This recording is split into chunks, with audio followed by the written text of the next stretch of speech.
Louise, Neil, thank you so much for joining me today. I'm really excited to talk to you. You both run Townsend Theatre Productions. And what would be great is if you could give us a little bit of background about you, how you got here, what your company does. Yeah, just, give us a bit of background. We got well before we set up Townsend Theatre Productions. We were both involved with theatre in various ways. I was an actor for years, and in all sorts of community theatre rep and so forth, West End and all sorts of stuff like that. So some 10 years ago, we decided, and Lou was involved as stage manager and also casting director, in both lots of theatre experience going back years. And we decided to set up our own company some 10 years ago. We're both with young children, so if we set up a company to do a particular play and see how it goes, and it went pretty well. So we did a version of Ragged Trousered Philanthropist for two actors. We figured we could do it for two actors, and then tour it, see how it went, and it went very well. So on the back of that, we've created more new plays over the last 10 years in a community project, and so it's been, yeah, it's just snowballed. It's once the ball starts rolling, it just doesn't stop. So we've just kept going. We're a bit fortunate. We've got fortunate in terms of getting funding. So we've gathered support from trades unions. Our work is very trade union based, labour history.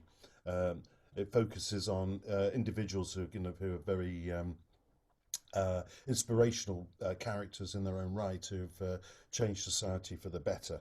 And so we've had support from trade unions. We've also had Arts Council support and so forth over the years. So that's managed to keep us going. And we've also employed plenty of actors, designers, uh, uh, lighting designers, sound designers, and so forth along the way as well. So it's been very successful from that point of view as well. And Louise, what's your background? I mean, Neil mentioned a little bit about your background, but how have you got to this point with Neil? Um, well, I started my career as a stage manager at the New Vic Theatre in Stoke-on-Trent as when I was 17, and I did my work experience there in the stage management department. I then went and did a degree, and and then I went into stage management at the New Vic Theatre. Went to the Belgrade Theatre in Coventry and worked there. And then I decided I wanted to be a casting director, so I then worked with Pippa Alien Casting in the West End, and worked on Lion King, We Will Rock You. I worked at the National Theatre, the Young Vic Theatre. So I did lots of work in the West End, and then I had children, so that meant that I couldn't be a casting director. Well, I could have been a casting director, and I did. I carried on.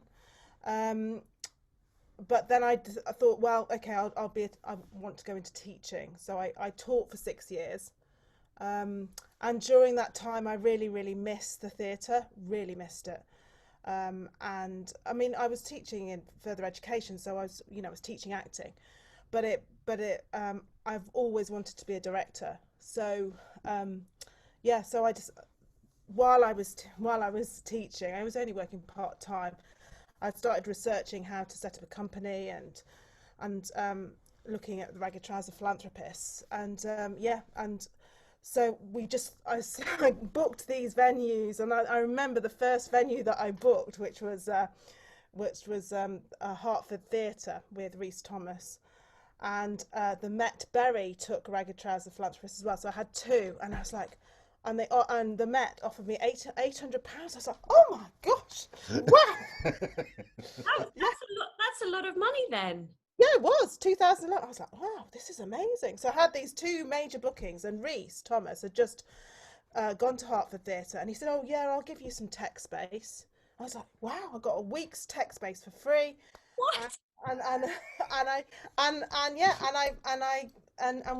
we started Ragged Trouser Philanthropists at Hertford Theatre, and I remember it so well. And then we went to the lake.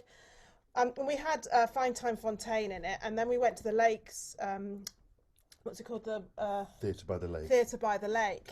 Keswick. And we ran there. We did a run there for a week, and then we went to we went to Glasgow Sits for a week. We went to Glasgow Sits and sold out. This is with Ragged. It was just Yeah, extraordinary. it sold out everywhere it went. Everywhere it went, Ragged sold out. It was just exactly. extraordinary. Why do you think that is? Because I mean, Partly because of the book. I mean, the book's hugely well known, and it's got a great following. But also, I don't think that I'm trying to think. There's not been a production of it for some time, for quite a few years. I think everybody, everybody felt. I think got a bit complacent because we had 13 years of Labour government, and so politically everything kind of just went a bit quiet, and it was in a sense it was doing that show at that particular time with a new coalition government bringing in all sorts of manner of cuts and things like that. It suddenly became very, very relevant. I think the reason why it was also successful was obviously the climate was right, but also I think in terms of political theatre, which is what we essentially do, it was entertaining.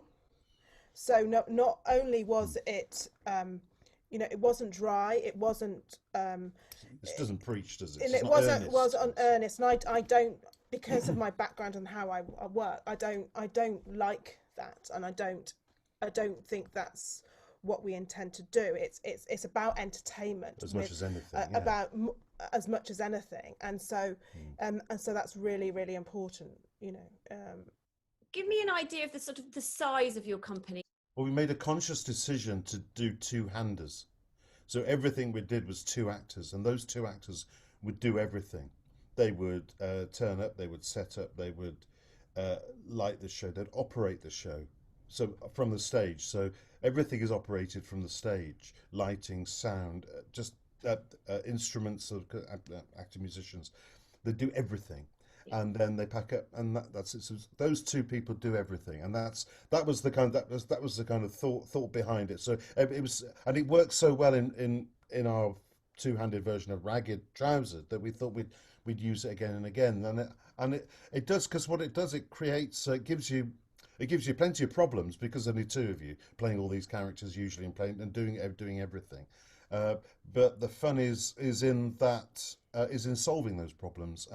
That you have to solve them in a very theatrical sort of way.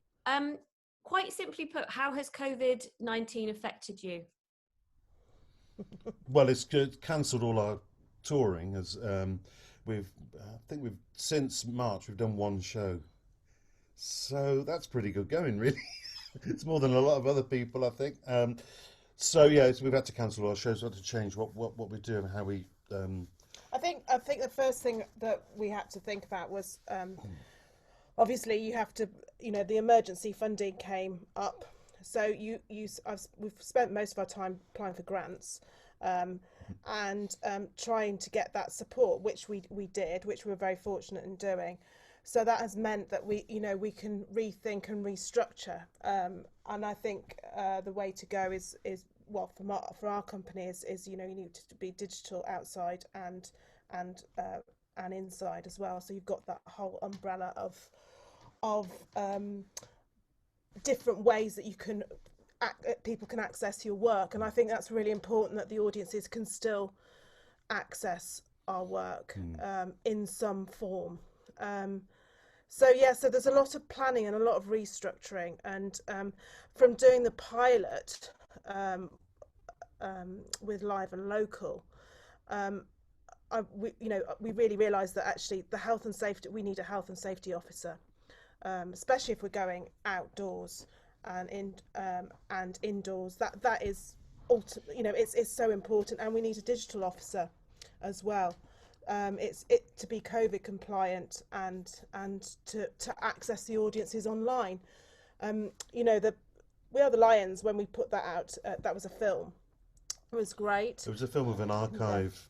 Yeah. It was a production we did 3 years ago, and we obviously we film our shows as just for archive, and we looked at this, and it was there were two cameras involved, so there were two angles, and it was like, oh, we could do something with this possibly to turn it into a sort of a kind of online presentation of our plays. It was part of the money that we got from the Arts Council that for emergency funding was that can I just go back to that then? The money you got from the Arts Council, like us, was for a specific project. Yes, that's right. There was three. Three projects we did, didn't we? Yeah, so we did We Are the Lions, Mr. Manager.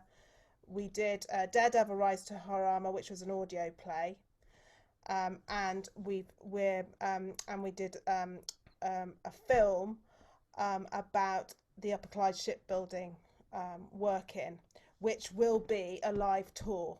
So next year, or in autumn 2021. Which we've had to postpone. That's the other thing we've had to do. We had to postpone work as well. So we should have been on tour now with the shipbuilding, Upper Clyde shipbuilding show. And we had all that booked. I mean, I had like 80 venues booked for this show and had to cancel all of that. And so that makes you feel quite upset. Obviously, when I mean, the venue's been great because they have I've said, look, we can't tour this till next autumn because it's a co-production with Manchester University.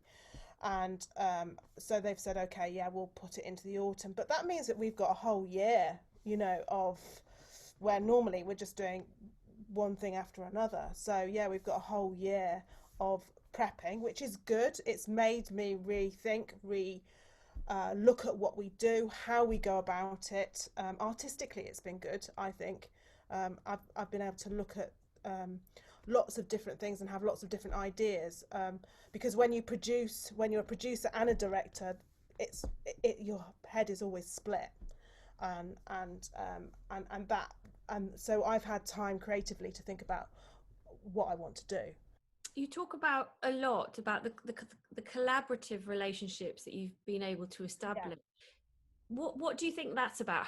Why have you been so successful, do you think, with that? Quite a lot of those people that go to the shows are, might be trade union leaders, so there's quite political leaders, we have lots of MPs come to see our work. So it has, I think that's why, in a sense, we get those connections. And with Manchester University, Ben Harker was someone who absolutely loved Daredevil. Yeah, so Ben Harker is a lecturer in social history at Manchester University. His special interest is Ewan MacColl and also the Communist Party of Great Britain. And he's producing a book this year about the history of the Communist Party in this country. And he was really taken with our production of Daredevil Rides to Harama, the story of Clem Beckett, the speedway motorcyclist who went to Spain and died fighting fascism at the Battle of Harama in 1936. So Ben was really taken with our work and obviously the subjects of the work. So he was really keen to support it, and so he's commissioned us to come up with a piece of work that complements his work, if you like. So, and we both decided to focus the next production on the Upper Clyde shipbuilders' working of 1971, which was a huge deal at the time. It was the government. This all sounds very familiar, but the government were just about to withdraw funds to the recently nationalised Upper Clyde shipbuilders on Clydeside. So the workers went, no, we don't. Obviously, you're going to devastate the whole area. So we're going to not go on strike. We're going to work in. We're going to take over the yards, and we're going to finish the orders. And when they got the order books, they discovered that actually there was 5 years worth of orders that were going to be cancelled. So they carried on. They finished the jobs. They saved the yards. So the money you got from the Arts Council was for these 3 separate projects. Yeah. My understanding was that there was and there was a point at which those projects had to be done, the Yeah. money was spent, etc. Yeah. That, in theory, is sort of now, isn't it? Yes, that's now. We're just about to the film's about to be done now, and we'll be all done. But that, so how do you feel in terms of financially then? That's the end of the project, but unfortunately we're having a second wave now, and it doesn't look like there's an end to this. So how are you guys feeling in terms of kind of the potential for more funding and more support? Well, I think the Arts Council have been actually quite good.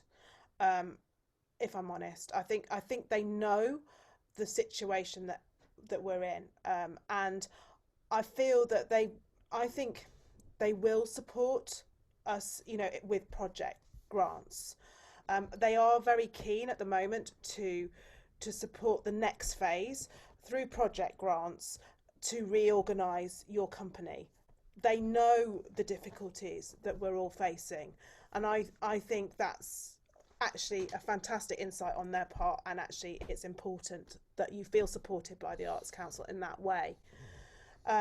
So we reorganise, we do some more small projects, like I'm looking at outdoor projects for the summer next year, and then I then apply for another grant for the tour, for autumn 2021, and I think you have to just keep plodding on. Now, I don't know whether we're going to get that grants for the arts. I've put it in, but who knows? There's still always that.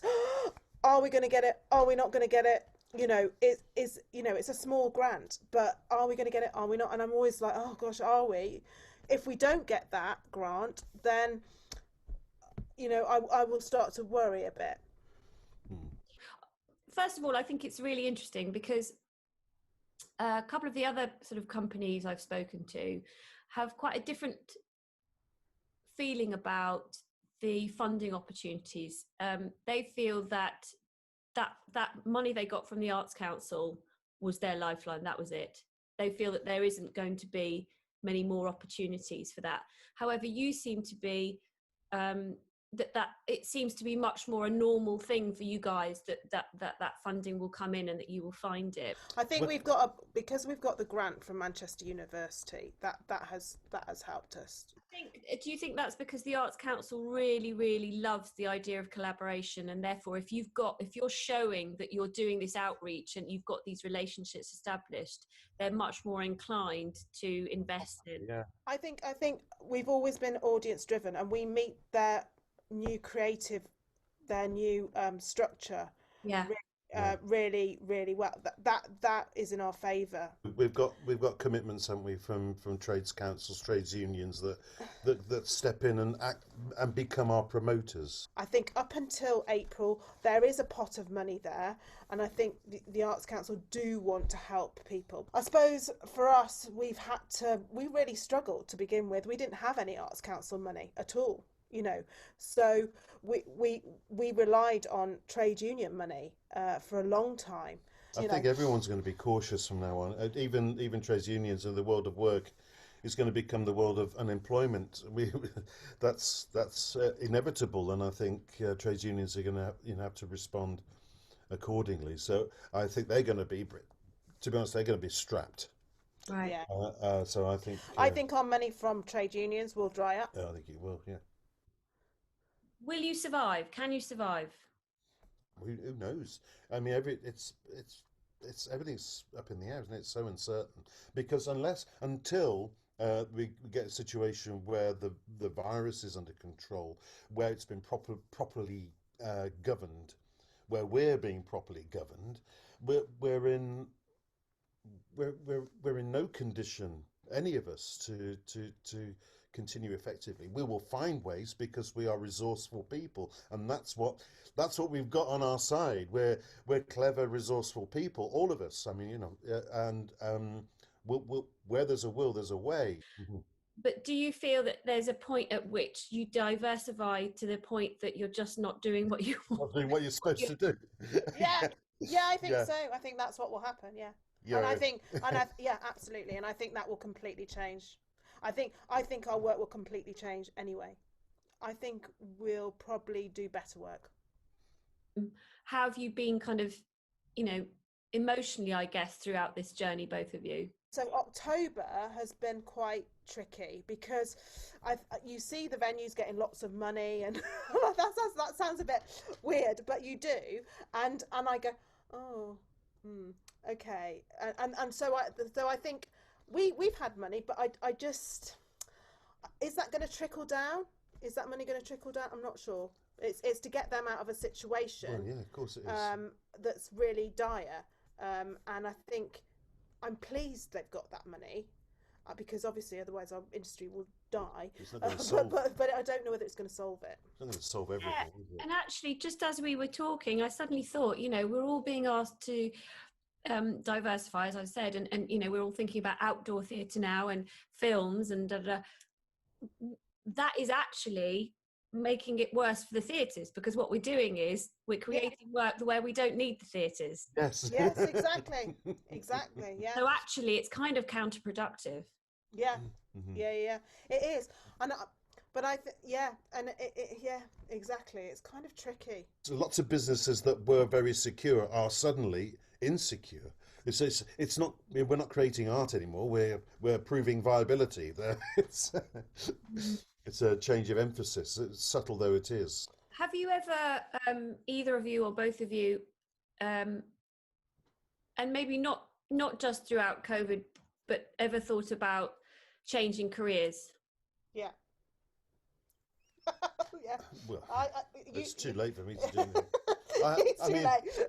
I've been a boat builder, and I've been a barman, and I've done lots of other things anyway. So again, there's nothing unusual for artists to do other things. I think it's to be.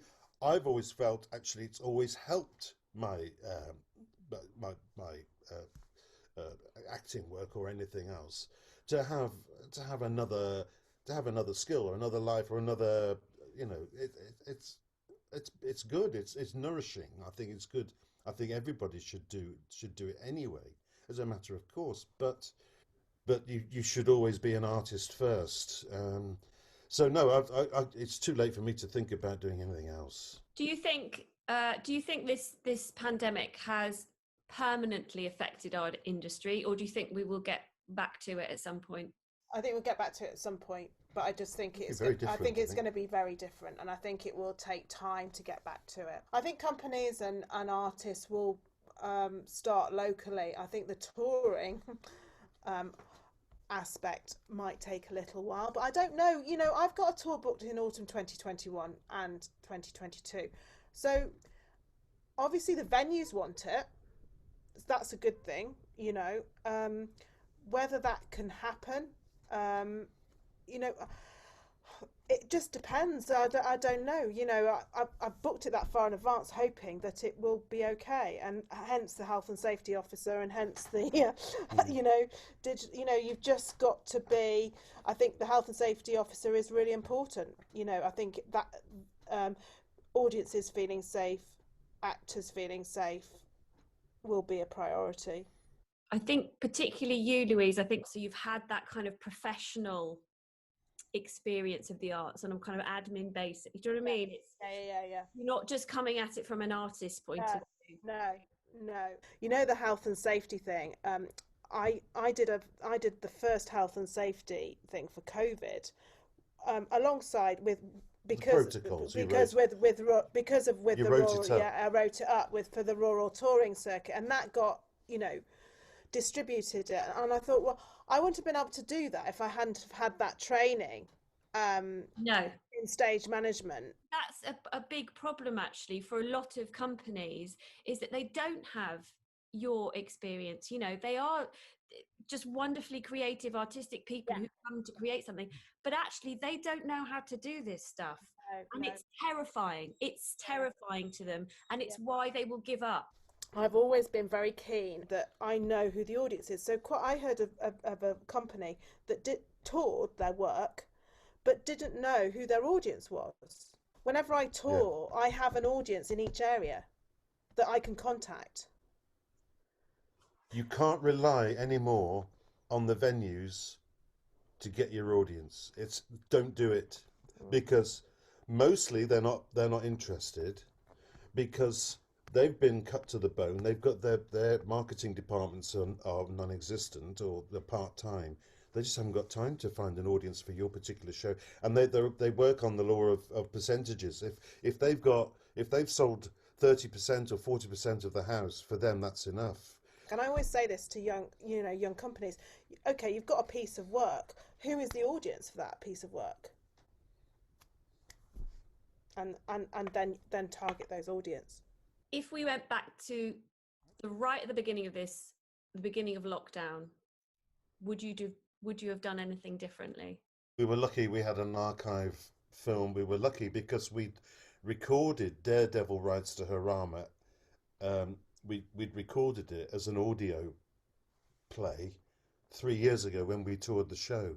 But it's very hard to get people to part with money for online stuff. There's so much free.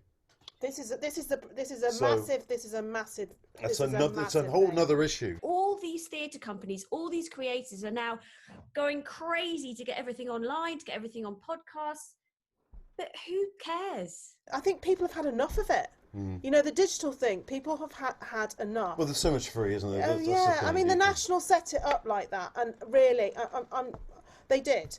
And so you could see a national play over lockdown for free. And everyone else, you know, they've been putting stuff out for free. So it's really kind of where do you go from there? What's made you the saddest about the current situation? I just think lots of people out of work. Really, I think that's the worst thing. Is that, you know, you just quite a lot of loads of people It's out not of one work. part of it. It's not just the actors or those people everyone. you see. It's the backstage people, the supply chain, all the way down to equipment hire, those sort of, you know, the venues having to shed really good marketing staff or administration staff. I mean, it's fine, but you know, have these theatres having got their bit of money from the Arts Council, they probably won't re-employ most of these people. No. So it will have a tremendous impact. I think. I don't think we've quite seen it yet. What would you like your legacies to be? I mean, our work is about bringing social history to life and remembering history that is not always read in schools or in books, but you know, people like Gemma Aston and Clem Beckett, who was the motorcycle rider. You know, these people, Mary MacArthur, they're major people that aren't celebrated, and they're from they're from. Well, you know, even Jimmy Reed, Jimmy Reed and Jimmy Early, all those shop stewards, they should be, especially now. Again, their story is going to be so relevant. With they fought for the right to work, and that's going to be a massive issue coming up. The fight to stop unemployment, but their belief. I mean, some of them were members of the Communist Party in the 70s. Their belief was, you can have that belief if you like, but it's not going to make an ounce of difference unless you change the system. And I think that's what's got to be, that notion of there is an alternative system has got to be brought back. And if that means that artists are out on the streets, they're having to go onto the streets, artists should get out there, and that should be their core message in a way, that actually this has to be challenged. Not just the environment, but it's the system has got to change, because everything else will change over and beyond that. So I also hope that people will start to work more collaboratively. Venues can't survive without the artists, and the artists can't survive without the venues. And I think that whole, I think there needs to be much more of an even keel, and whether that will change, I don't know. But I do really hope that you know, that venues won't have as much to program. Do you know what I mean? So they will have to think, you know, okay, well, you know, They've got to look. They've got to be more creative about where they look for. They look more locally for people yeah, to work with, to build up a yeah, relationship with. They should be doing that, I think. And these young companies, these young artistic minds, they they should be looking to bring them on. I think yeah, venues should be kind of absolutely. looking. Okay, what can we do here? We can work with people. We Hmm. can work with with young artists now to to pass on what we know, um, to to help them along the way, to share, because you, I don't think artists can be an artists in a bubble. They can't just be doing art. They're going to have to find other skills, I think, and this in the same way the venues are going to have to kind of look to help. I think venues can look to help in that way by sharing their administrative skills with artists, I think. Like we were talking before about the fact of the you know, how scary all this kind of, you know, Yeah, planning and the processes and procedures and the health and safety, you know, these venues can be helping and supporting those, yeah. that, and the bid writing and the, you know, which again is terrifying Of course it is. Yeah, yeah, absolutely. The bid writing, you know, the bid writing, all that kind of work. Instead of like making them pitch for yeah, that, they should be there supporting those companies totally agree. massively, And I massively. think, there are some theatres that do, you know, I Yes, think, there are. Yeah, there but are a few. you're right, there's an enormous amount that are very much like, right, come on then, what do you got? What you got for me? Yeah, exactly. Louise Townsend, Neil Gore, thank you so much for joining me today. It's been absolutely brilliant. I've so enjoyed talking to you. And I hope we can continue these conversations. It's very, very useful. Yeah, absolutely. Yes, Thank definitely. you so Brilliant. Thank you, much. Gemma.